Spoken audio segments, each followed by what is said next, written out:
بسم الله الرحمن الرحيم.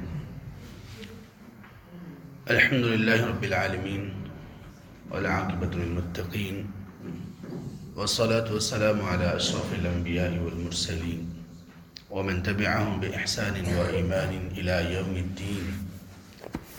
أما بعد. سورة البقرہ آیت 185 185. اعوذ باللہ من الشیطان الرجیم. شہر رمضان الذي انزل فيه القرآن هدى للناس وبینات من الہدى والفرقان. اللہ تعالیٰ نے رمضان کا تعارف قرآن کے تعارف سے کروایا. اس سے یہ بات ہمیں معلوم ہوئی کہ ہر وہ چیز فضیلت اور عظمت میں بڑھ جاتی ہے جس چیز کے ساتھ قرآن کا تعلق ہو. انسانوں میں سے وہ انسان اللہ کو بہت پیارے ہیں، اللہ کے بڑے قریب ہیں، جو لوگ قرآن کے ساتھ منسلک ہیں کسی بھی اعتبار سے. تمام کے تمام مسلمان قرآن سے منسلک ہیں. یہ باقی تمام انسانیت اور ذریت آدم سے اللہ کو پیارے ہیں. مسلمانوں میں جو لوگ قرآن کی زیادہ تلاوت کرنے والے ہیں وہ اللہ کو باقی مسلمانوں سے زیادہ پیارے ہیں. جو لوگ قرآن سیکھنے اور سکھانے والے ہیں، رسول اللہ صلی اللہ علیہ وسلم نے فرمایا تم میں سے سب سے بہترین لوگ یہ ہیں جو لوگ قرآن میں تدبر کرتے، غور و فکر کرتے اور قرآن پر عمل کرتے اور آگے پھیلاتے. ایسے لوگوں کو اللہ تعالیٰ نے اپنی فیملی کہا ہے.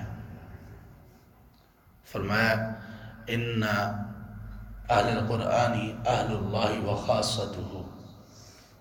یہ اللہ والے لوگ ہیں، اللہ کے اہل ہیں، اللہ کی فیملی ہیں قرآن والے لوگ، کہ جو قرآن پڑھتے، تدبر کرتے، سیکھتے، عمل کرتے، لوگوں تک اس کو پہنچاتے ہیں. ان کی زندگیاں قرآن کے مطابق ڈلی ہوئی ہیں. ان کے تعلقات، ان کے رشتے ناطے، ان کے گھر، ان کی تجارتیں سب اللہ کے اس دین کے مطابق اور قرآن کے مطابق. تو قرآن جس چیز کے ساتھ قرآن کا تعلق ہو جائے گا وہ چیز بڑی عظیم ہو جائے گی. رمضان عام مہینوں جیسا ایک مہینہ ہے اس اعتبار سے، اسی طرح سے سورج طلوع ہوتا ہے، اسی طرح غروب ہوتا ہے، وہی دن اور رات کا سلسلہ ہے، وہی 5 نمازیں ہیں اس میں. تو اس کو فضیلت کس لیے دی گئی؟ روزہ رکھنے کی جہاں تک بات ہے تو روزہ رمضان کے علاوہ دوسرے دنوں کا بھی رکھا جاتا ہے. سوموار جمعرات کا روزہ نبی صلی اللہ علیہ وسلم رکھا کرتے تھے. ایام البید یعنی چاند کی 13، 14، 15 کا روزہ رکھا کرتے تھے. اس کے علاوہ دیگر کئی روزے ہیں. عاشورہ کا روزہ ہے، عرفہ کا روزہ ہے، ذوالحج کے ابتدائی روزے ہیں. شعبان میں آپ زیادہ روزے رکھتے تھے، محرم میں آپ زیادہ روزے رکھتے تھے. تو رمضان میں ایسا کیا ہو جاتا ہے کہ رمضان اتنا افضل ہو گیا؟ وہ کچھ نہیں ہوتا سوائے اس کے کہ رمضان قرآن کے ساتھ منسلک ہو گیا، اس لیے اس مہینے کو اتنا عظیم بنا دیا گیا. اب یہ عظمت رمضان کو قرآن کی وجہ سے ملی، اور اس پورے رمضان میں 29 یا 30 دنوں میں لیلۃ القدر کو جو فضیلت ملی وہ تو کیا ہی کمال کی فضیلت ہے. خیر من الف شہر، ایک مہینے سے بہتر ہے. اب بہتر کا مطلب کیا؟ 1000 مہینے کی عبادت سے یہ بہتر ہے. بہتر کا مطلب یہ بھی ہو سکتا ہے کہ 2000 مہینے کے برابر ہو، 3000، 4000، 5000 کے برابر ہو. اللہ نے برابر نہیں کہا. لوگ سمجھتے ہیں شاید یہ برابر ہے. 1000 مہینے کی عبادت سے کہ برابر نہیں ہے لیلۃ القدر کی عبادت. بہتر ہے، بہتر، اس سے کہیں بہتر ہے. تو یہ سب قرآن کا تعلق ہے. اور جس گھر میں قرآن نہیں، مراد اس سے یہ نہیں کہ یہ مصحف ہو، یہ جو مجلد ہے جس میں صفحات ہیں، یہ مطلب نہیں. قرآن ایسا کوئی گھر میں ہو، مصحف ہو اور اس کو پڑھا نہ جاتا ہو تو وہ گھر ایسے ہی ہے کہ جیسے قبرستان ہو. یہ نبی صلی اللہ علیہ وسلم نے تشبیہ دی ہے. جس گھر میں سورۃ البقرہ نہیں پڑھی جاتی وہ گویا کہ قبرستان ہے، گویا اس میں کوئی انسان زندہ ہی نہیں ہے. مطلب یہ ہوا کہ قرآن کے ساتھ جس کا تعلق نہیں، تلاوت نہیں، تدبر نہیں، وہ بندہ زندہ کہلانے کا مستحق ہی نہیں ہے، مردہ ہے بیچارہ. تو قرآن سے تعلق کو جوڑنا چاہیے. اس کی تلاوت کو سیکھنا چاہیے، اس کے معانی اور مفاہیم کو سیکھنا چاہیے، اور پھر اس کو اپنی زندگیوں پر لاگو کر لینا چاہیے۔ جس شخص نے ان میں سے کسی بھی چیز میں کمی کی اس نے جرم کیا، وہ اللہ تعالیٰ کے ہاں جواب دہ ہوگا۔ فمن شہد منکم الشہر فلیصم، سو جو شخص تم میں سے اس مہینے کو حاضر ہو تو وہ اس کے روزے رکھے۔ یہ جملہ اس آیت کے ٹکڑے نے پیچھے والی آیت کے حکم کو ختم کر دیا، جس میں یہ تھا کہ طاقت کے باوجود بھی روزہ اگر تم نہیں رکھ سکتے ہو تو ایک فدیہ کے طور پر ایک مسکین کو کھانا کھلا دو۔ فدیہ کے متعلق ایک چیز ہماری رہ گئی تھی، وہ یہ تھی کہ فدیہ کی مقدار کیا ہونی چاہیے۔ فدیہ کی مقدار اگر کسی کو، اور زیادہ بہتر یہی ہے کہ کسی کو اناج وغیرہ لے کر دیا جائے، تو وہ 1.5 کلو ہونا چاہیے۔ 1.5 کلو کی مقدار اس کی حدیث میں آئی ہے۔ تقریباً اس کا وزن اگر نکالا جائے تو ہمارا 1.5 کلو بنتا ہے۔ اگر اس کو کچا اناج آپ نے دینا کہ وہ خود تیار کر لیں تو وہ 1.5 کلو ہونا چاہیے، جیسے گندم وغیرہ ہے، آٹا بھی ہو سکتا ہے، چاول ہیں جیسے۔ اور اگر یہ کوئی کر لے کہ وہ پکا پکایا کھانا کسی مسکین کو ہر دن کے بدلے میں دے دے تو یہ بھی ٹھیک ہے۔ فدیے میں دوسری بات یہ ہے کہ وہ ایک وقت کا کھانا ہے، 2 وقت کا کھانا نہیں ہے۔ طعام مسکین کا ہے، طعام مسکین، اس کا مطلب ہے 1 میل، مسکین کا ایک وقت کا کھانا۔ طعام یہاں پہ طعامان نہیں کہا، طعامین نہیں کہا، اگر یہ ہوتا تو پھر دونوں وقت کا کھانا ہوتا۔ ہاں اگر کوئی شخص اس سے زیادہ نکالنا چاہتا ہے، دونوں وقت کا کھانا نکالنا چاہتا ہے تو کوئی حرج کی بات نہیں ہے۔ جو اس پر لیکن لازم ہے فدیہ کے طور پر وہ ایک وقت کا کھانا ہے، اور اس کی مقدار یہ ہے۔ سو جو کوئی تم میں سے اس مہینے کو حاضر ہو وہ اس کے روزے رکھے۔ ومن کان مریضا او علی سفر، اور جو شخص مریض ہو یا وہ سفر پر ہو، فعدۃ من ایام اخر، تو پھر وہ گنتی کو پورا کرے دوسرے دنوں میں سے۔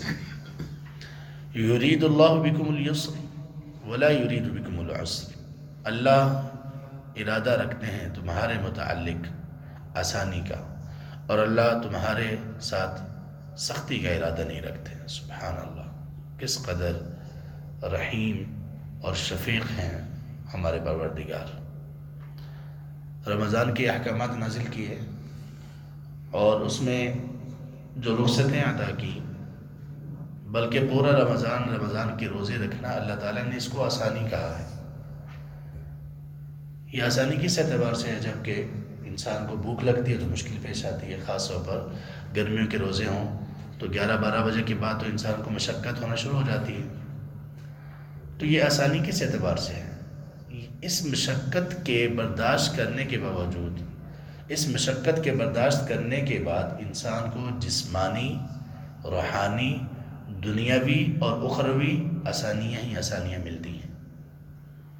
جسمانی آسانی اس طرح سے کہ اللہ تعالیٰ کی طرف سے ایک نظام ہے اور اس کی صحت کا معاملہ بہتر ہو جاتا ہے، اور جو کوئی مریض ہے اور بڑا شدید مریض ہے، نہیں رکھ سکتا، اس کے لیے آسانی ہوگی۔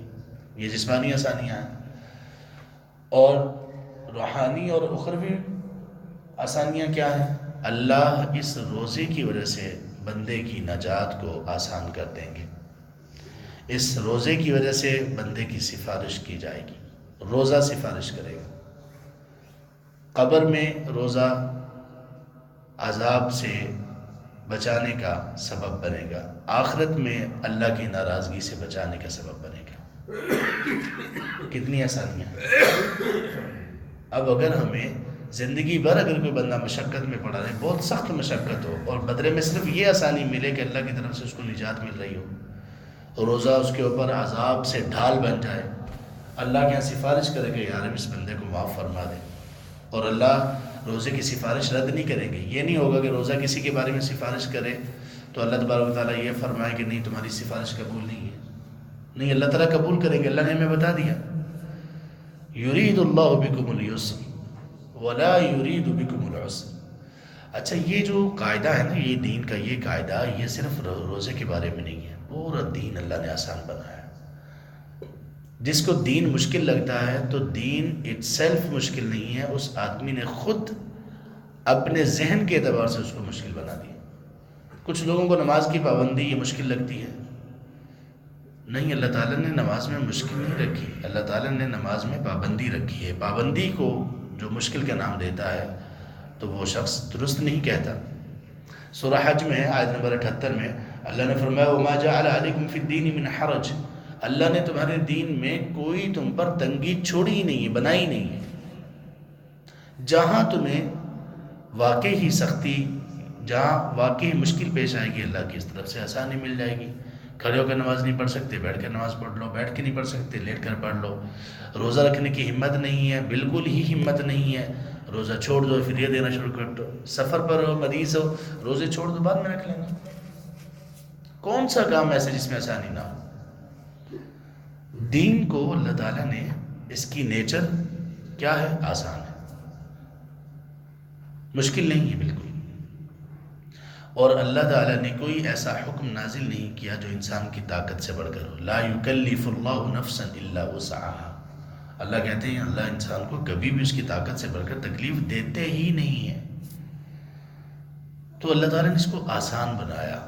آسان کا مطلب انسان یہ نہ لے کہ جو میرا دل چاہے گا وہ میں کروں گا، جو دل میرا نہیں چاہے گا میں نہیں کروں گا. اس کو آسانی نہیں کہتے. یہ تو نفس کی اتباع، یا دوسرے لفظوں میں اپنے نفس کو وہ مقام دینا ہے جو کہ اصل میں معبود کا، اللہ کا مقام ہے. اس لیے اللہ نے قرآن میں کہا سورۃ النجم میں کچھ لوگوں کے بارے میں افرأیت من اتخذ الہہ ہوا، کہ آپ نے ان لوگوں کو دیکھا جس نے اپنی خواہش کو اپنا الہ بنا لیا. یہ کون سے لوگ ہیں؟ میری مرضی، میں جو مرضی کروں، میرا جسم میری مرضی، میں جہاں پہ مرضی لگاؤں، میرے جسم کے ساتھ جو مرضی کچھ بھی کرے، جس کو میں اجازت دے دوں میری مرضی. میں نماز پڑھوں نہ پڑھوں میری مرضی، روزے رکھوں نہ رکھوں میری مرضی، دین پر چلوں نہ چلوں میری مرضی، اسلام پر رہوں اسلام پر نہ رہوں میری مرضی. ایسا نہیں، یہ آسانی نہیں، یہ خواہش نفس ہے اور خواہشات کی عبادت ہے یہ. تو اللہ کہتے ہیں کہ ہم نے، اللہ تبارک و تعالیٰ نے تمہارے ساتھ بھلائی کا، آسانی کا ارادہ کیا، مشکل کا ارادہ اللہ تعالیٰ کا نہیں ہے. وَلِتُكْمِلُوا الْعِدَّةَ، اور تاکہ تم اپنی گنتی کو پورا کر لو. یعنی یہ سفر اور مریض ہونے کی صورت میں جو تمہیں رخصت دی گئی ہے تو بعد میں اس لیے حکم دیا گیا تمہیں کہ روزہ رکھو رمضان کے بعد، تاکہ گنتی پوری کر لو. جتنا رمضان جتنے دن تھے اس کے اتنے پورے کر لو. 29 کا رمضان تھا تو 29 روزے پورے کر لو، 30 کا رمضان تھا تو 30 روزے پورے کر لو.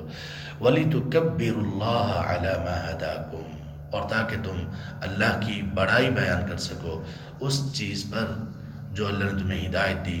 یعنی اللہ کی ہدایت پانے کے بعد اللہ کی بڑائی بیان کرو. اس کا مطلب کیا ہوا؟ ہم میں سے کوئی بھی شخص نیکی کر کے فخر اور تکبر کا شکار نہ ہو.